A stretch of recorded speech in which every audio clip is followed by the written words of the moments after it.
उन पे दबाव नहीं चलेगा, नहीं चलेगा, दबाव नहीं चलेगा। भाजपा के सभी प्रत्याशी जीतेंगे, उनकी विजय सुनिश्चित है। क्लियर आश्वासन दे 100%।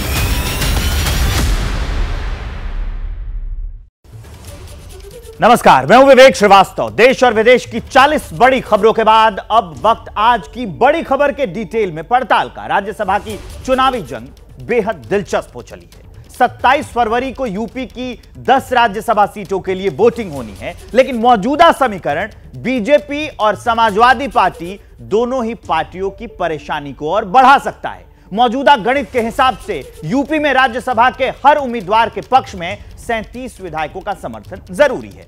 ऐसे में जोड़ घटाना गुना भाग कर हर पैंतरा सियासी दल अपनाते हुए दिख रहे हैं और दावा अपनी जीत का कर रहे हैं। लेकिन यूपी से राज्यसभा चुनाव की यह जंग किसकी परेशानी को बढ़ाएगी, इसी खबर पर विस्तार से करेंगे बात, जिसके लिए हमारे साथ हमारे दो वरिष्ठ सहयोगी भी जुड़ गए हैं। हमारे साथ देखिए संजय त्रिपाठी आपको दिख रहे हैं और अभिषेक उपाध्याय। इन्हीं से हम चर्चा करेंगे, बातचीत करेंगे। अभी क्या उथल पुथल है इस बारे में भी आपको बताएंगे। आप दोनों का रुख तो करेंगे ही। बुलेटिन की बड़ी खबर आ गई है, उससे शुरुआत कर लेते हैं। लखनऊ में एनडीए विधायकों की आज ट्रेनिंग हुई।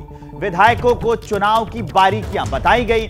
एनडीए विधायकों का दावा है कि समीकरण उनके पक्ष में है, तो ट्रेनिंग दी गई, क्योंकि जब उन्हें वोट करना होगा तो वो कैसे वोट करेंगे, गड़बड़ी ना कर दें। इसी को देखते हुए लखनऊ में एनडीए विधायकों की आज ट्रेनिंग हुई। विधायकों को चुनाव की बारीकियां बताई गई और इसी में एनडीए विधायकों ने अपना दावा भी किया है कि समीकरण उनके पक्ष में है। अब हम आगे बढ़ते हुए आपको वो फॉर्मूला समझा देते हैं कि उत्तर प्रदेश में राज्यसभा का क्या फॉर्मूला होने वाला है। ये देखिए पीछे स्क्रीन पर आ गया है कि क्या फॉर्मूला। आप सबसे पहले जानिए कि राज्यसभा में जो चुनाव का फॉर्मूला होता है वो क्या होता है, उसके बाद उत्तर प्रदेश को हम बताएंगे।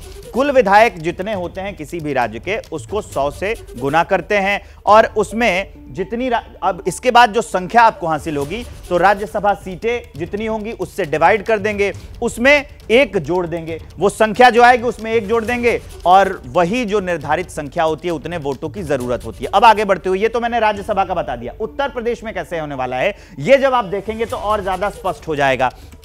कुल विधायक 403 हैं। विधायकों की संख्या में क्या करेंगे, 100 से गुना करते हैं। उसके बाद राज्यसभा सीटें कितनी हैं, 10। तो विधायकों की संख्या हो गई 403, 100 से उसमें गुना कर दिया। 10 सीटें राज्यसभा की होती हैं और इसमें एक अपने से प्लस करते हैं तो 3663। 100 से डिवाइड करेंगे तो 36.63 आएगा, जो यह है एक प्रत्याशी को जीत के लिए। अब क्योंकि उसमें एक जोड़ेंगे तो 37 विधायकों की जरूरत होगी। तो यह वो वांछित संख्या है जिसमें राज्यसभा का चुनाव जीतने की कोशिश हो रही है। अब सीधे चलते हैं हम संजय त्रिपाठी के पास। वो हमें बताएंगे कि संजय किसका भारी लग रहा है अभी भी पलड़ा।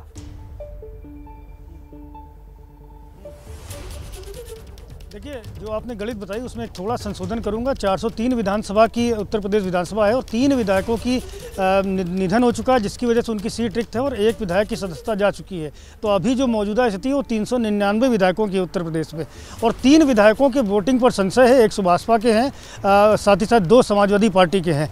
तो इन स्थितियों में आप मान के चलिए जो अभी समीकरण नजर आ रहा है विवेक, उसमें 252 विधायक हैं भारतीय जनता पार्टी के। इसके साथ ही 13 उनके साथ जो सहयोगी दल है अपना दल, उसके 13 विधायक है, 6 सुभाषपा के हैं और 6 विधायक निषाद पार्टी के हैं।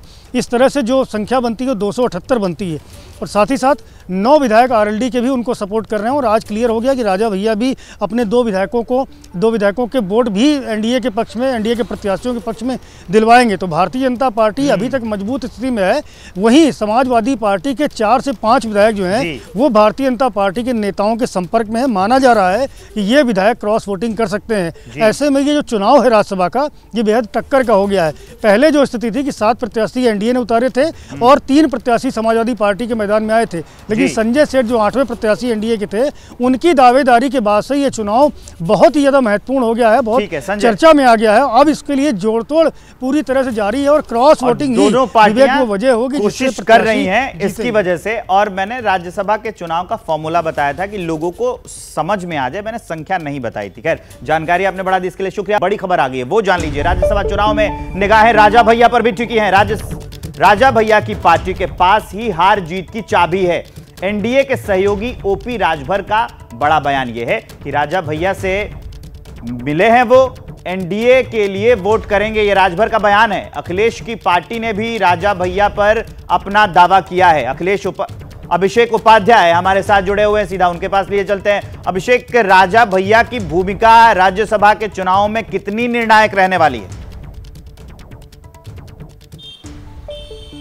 देखिए विवेक, आज से 2 दिन पहले इसी शो में हमने ये खबर दी थी कि राजा भैया की पार्टी के जो 2 एमएलए हैं वो बीजेपी को वोट करेंगे, और आज इसकी पुष्टि हो गई है। आज संजय त्रिपाठी ने जब राजा भैया से बात की तो राजा भैया ने क्लियर कहा कि वो बीजेपी के कैंडिडेट को वोट करने जा रहे हैं और उनका वोट बहुत ही महत्वपूर्ण है। देखिए, जो गणित है उसमें बीजेपी के पास जो कमी है वोटों की, उसमें राजा भैया की पार्टी के 2 वोट बहुत महत्वपूर्ण है। और इसके अलावा हमारे सोर्सेज ये कहते हैं कि जो क्रॉस वोटिंग की संभावना है, जिसकी ओर ओम प्रकाश राजभर ने इशारा किया, और ओम प्रकाश राजभर ने 2 नाम लिए। देखिए, रितेश पांडे जो अंबेडकर नगर के सांसद जिन्होंने अभी बीजेपी ज्वाइन किया, उनके पिता राकेश पांडे जो समाजवादी पार्टी से विधायक है, उनका नाम लिया। महाराजी देवी का नाम लिया जो गायत्री प्रजापति की पत्नी है और अमेठी से विधायक हैं, इन 2 का नाम लिया। और इसके साथ में कुछ और विधायक भी हैं समाजवादी पार्टी के, जिनके बारे में कहा जा रहा है उनसे बात हो चुकी है। तो राजा भैया की टीम के 2 और साथ में जो समाजवादी पार्टी के दूसरे विधायक, कांग्रेस और बसपा की भी एक विधायकों की बात कही जा रही है। ये जो पूरा कॉम्बिनेशन है, अगर ये बीजेपी के पक्ष में आता है तो संजय सेठ की जीत सुलभ हो जाएगी। अगर ये नहीं आता है तो ये लड़ाई जो है कड़ी और दिलचस्प हो जाएगी। ठीक है अभिषेक, आप हमारे साथ बने रहिए। एक और बड़ी अपडेट जान लीजिए। योगी सरकार में मंत्री आशीष पटेल का भी दावा सामने आया है, राज्यसभा चुनाव में बड़ा खेल होने जा रहा है। यह कहा आशीष पटेल ने लखनऊ के लोक भवन में ट्रेनिंग से पहले पटेल का यह बयान आया। अपना दल के 13 एमएलएज के साथ आए आशीष पटेल, बयान आपको सुनाते हैं। रहेंगे और वो मजबूती के साथ जो है 8वें प्रत्याशी सहित सभी 8 प्रत्याशी को जिताने का काम करेंगे। समाजवादी पार्टी के 16 विधायक उनकी बैठक में नहीं पहुंचे, तो कुछ आपके साथ आ रहे हैं क्या? इंतजार करिए, अभी बहुत बड़ा खेला होना बाकी है, इंतजार करिए।